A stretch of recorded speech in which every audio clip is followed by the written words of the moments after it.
Got a quick video today for this delicious and decadent pumpkin pie. It starts off with some fresh pumpkins that I actually got from one of my husband's clients. So I'll show you what I'm doing with that here. So while I am slicing up these pumpkins, I have a preheated oven at 400 degrees because I'm going to get ready to put the pumpkins in there to roast them. Now, as I scoop these out, the spoon is just the easiest way to grab all of the seeds and skin here as much as I can. And what I actually like to do is I will reserve these seeds and get these cleaned off and season them and then roast them for snacking.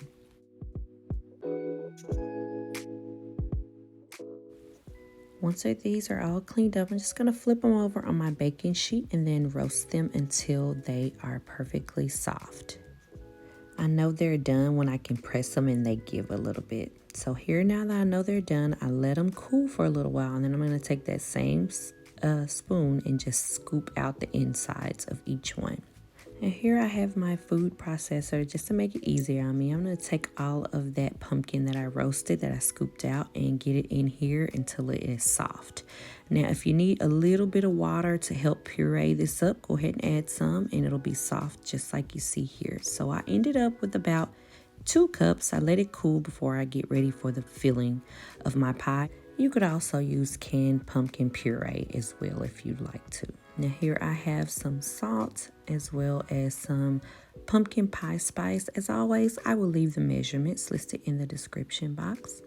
And here I got 2 eggs. I'm just going to give it a little beat. It's not that important because I'm going to get ready to mix the entire thing here. Add a little bit of vanilla here to bring out these flavors. And then I'm adding the whole can of evaporated milk. It's just going to make it creamy and it's easy. It's delicious, seriously. Now here, I'm just give this a good little mix here before I add the sugar in. And I got about a cup of sugar here. And then I'm going to give a final mix before getting this ready to go in the oven. So this is ready to go. Now I have my pie crust here, and I will go ahead and link a video to my homemade pie crust. It's going to fill this up and put it in the oven. I baked this for about 50 minutes and then let it cool, and we served it, of course, with some whipped cream. It's delicious and we love it just as much as sweet potato pie. If you like this recipe, go ahead and like this video for me. Until we meet again in the kitchen.